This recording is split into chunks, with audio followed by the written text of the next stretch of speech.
윤 대통령은 계엄 선포 뒤에도 대통령 권한을 행사했죠. 탄핵 심판을 앞두고 정형식 헌법재판관의 처형인 박선영 진실화해위원장을 임명하기도 했습니다. 다만 박 위원장은 두 사안의 연관성이 없다며 음모론이라고 반박했습니다. 윤재영 기자입니다. 진실화해를 위한 과거사정리위원회 앞, 과거 국가폭력으로 피해를 입은 피해자 유족들이 모였습니다. 윤 대통령이 계엄 선포 사흘 뒤인 지난 6일 임명한 박선영 위원장을 반대하는 집회입니다. 반란속에 진화 위원장 임명 무효다. 당장 처리하라. 계엄 뒤 박 위원장이 대한민국 청소조마자 자신의 임명에 반대하는 것이 헌정유린이라는 글을 남긴 것도 이유입니다. 이거 계엄을 옹호하는 발언을 했잖아요. 뭐 싹 쓸어버려야 된다든가 뭐 그런 분이 어떻게 진화위에서 제대로 일을 할 수 있겠는가 하는 것. 박 위원장이 나와서 1인 시위를 하는 유족에게 인사를 하기도 했지만 잘 읽었습니다. 네, 관심 가져주셔서 고맙습니다. 빨리 스스로 결정해. 그거는 제 의사와 상관없는. 역사적으로 알겠습니다. 예. 생각의 차이는 컸습니다. 그 임명은 적법한 임명이에요. 내부 아무 문제 없습니다. 사무처장 다 업무 보고하고 회의 다 하고 아무 문제 없습니다. SNS에 뭘 쓴 게 문제가 됩니까? 그 문제 되는 것 하나도 없습니다. 내부 갈등도 큽니다. 지난 17일 박 위원장이 주재한 전체 회의는 야당 추천위원들이 계엄 사태에 대한 입장을 요구한 뒤 퇴장하면서 파행됐습니다. 내란에 대한 어떤 의미에서 은폐하려는 것이라고 볼 수도 있고 마치 아무 일도 없었던 것처럼 이렇게 넘어가는 것인데 그 체제를 인정할 수 없는 것. 반면 여당 쪽 위원들은 부적절하다는 입장. 이제 진화위 위원들은 정책 중립을 지키도록 되어 있습니다. 현재 이 사건에 대해서는 의견을 표명한다든지 이런 것은 부적절하다고 보고. 야당 추천위원들은 다음 주 중 한덕수 권한대행에게 임명 취소도 요청하기로 했습니다. 더욱이 윤 대통령 탄핵 심판과 연결지어 박 위원장 인사가 부적절하다는 지적도 계속되고 있습니다. 이에 대해 박 위원장은 부모 자식 간에도 이념과 신념이 다른데 제부와 처형 사이에 무슨 신념의 고리가 있냐며 음모론 그만 생산하라고 했습니다. JTBC 윤재영입니다. 시청자 여러분, JTBC 뉴스룸을 시작하겠습니다. 헌법재판소의 시간이 본격적으로 시작됐습니다. 윤석열 대통령 탄핵안을 받아든 헌재가 오늘 주심 재판관을 배정하고 첫 변론 준비 기일도 정하면서 본격적인 심리 준비 절차에 돌입한 겁니다. 그런데 JTBC 취재 결과 탄핵 주심 재판관은 현재 있는 6명 중 유일하게 윤석열 대통령이 직접 지명한 정형식 재판관인 걸로 파악됐습니다. 먼저 여도현 기자의 단독 보도입니다. 헌법재판소는 재판관 6명이 모여 윤석열 대통령의 탄핵 심판 절차를 논의했습니다. 우선 본격적인 변론 기일을 열기에 앞서 증거와 쟁점을 정리하는 수명 재판관 2명을 결정했습니다.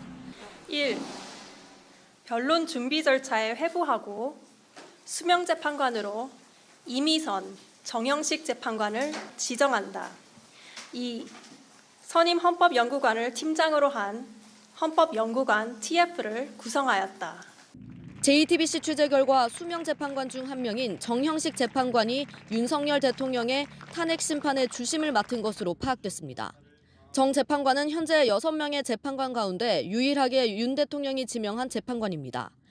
지난해 12월에 취임한 정 재판관은 1985년 사법시험에 합격해 서울회생법원장과 대전 고등법원장을 지냈습니다.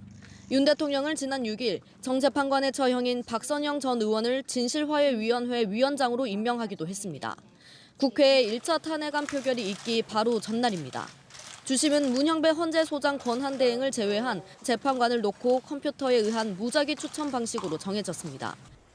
정 재판관과 함께 수명 재판관을 맡은 이미선 재판관은 문재인 전 대통령이 지명한 재판관입니다.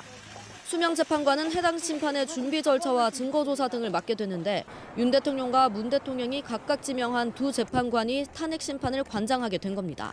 JTBC 여도현입니다. 헌법재판소의 시간이 찾아오면서 헌재의 탄핵 심판이 어떻게 진행될지 굉장히 관심이 컸는데요. 이 내용을 단독 취재한 여도현 기자와 스튜디오에서 좀 더 이야기 나눠보겠습니다. 자, 여 기자, 누가 주심 재판관을 맡게 될지 관심이 컸습니다. 근데 이 주심 재판관 어떤 역할을 하는 건가요? 네, 탄핵 심판에 필요한 안건과 쟁점 그리고 자료들을 정리합니다. 이 재판관 회의는 문영배 헌재소장 권한대행이 진행하지만 그 회의에서 논의해야 할 사안들이 제시가 되게 됩니다. 물론 탄핵 여부는 재판관들 각각 찬성이나 반대 의견을 내고 그에 따라서 헌재의 최종 판단이 나오지만 주심 재판관은 그 과정에 이르는 데까지 주도적인 역할을 하게 됩니다. 저희 취재 결과 이 정영식 재판관으로 취재가 됐는데 사실 헌법재판소가 오늘 누군지 밝히지는 않았다면서요? 네, 오늘 열린 재판관 전원회의에서 이 주심 재판관을 공개하지 않기로 결정했다 이렇게 말했습니다. 네. 물론 이어서 브리핑에서 기자들이 추가 질문을 했지만요, 이 답을 하지 않았는데요. 이 주심 재판관 지정을 놓고 불필요한 오해를 받지 않기 위한 것으로 보입니다. 이 박근혜 전 대통령 탄핵 심판 때 헌재는 강일원 당시 재판관이 주심 재판관을 맡았다 이런 사실을 곧바로 공개하기도 했습니다. 네. 이 헌재는 이번 경우에는 이 내규의 비공개가 원칙이고 공개를 할 예외적인 상황인 걸 찾지 못했다라는 이런 입장입니다. 근데 지금 이 정영식 재판관 같은 경우에는 지금 현재 헌재에 있는 재판관 중에 유일하게 윤석열 대통령이 지명한 재판관이고 또 윤석열 대통령이 이 1차 탄핵안 표결 직전에 진실화해 위원장 임명할 때 그게 이제 이 정영식 재판관의 친척이다 이러면서 논란이 됐었잖아요. 맞습니다. 그래서 지금 민주당 법사위원들은 이 정영식 재판관 본인이 스스로 고사해야 하는 거 아니냐면서 이 내일 현안 질의 때 공식적으로 문제를 삼겠다는 입장입니다. 하지만 현재는 주심 재판관은 컴퓨터 무작위 추첨으로 결정된다는 입장인데요. 네. 실제로 그렇기도 합니다.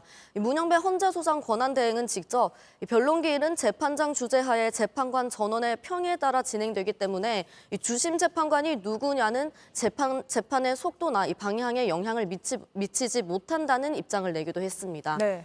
정 재판관을 윤 대통령이 지명했다면 수명 재판관, 그러니까 본격 변론에 들어가기 전에 함께 증거와 쟁점을 정리할 이미선 재판관은 문재인 전 대통령이 지명했습니다.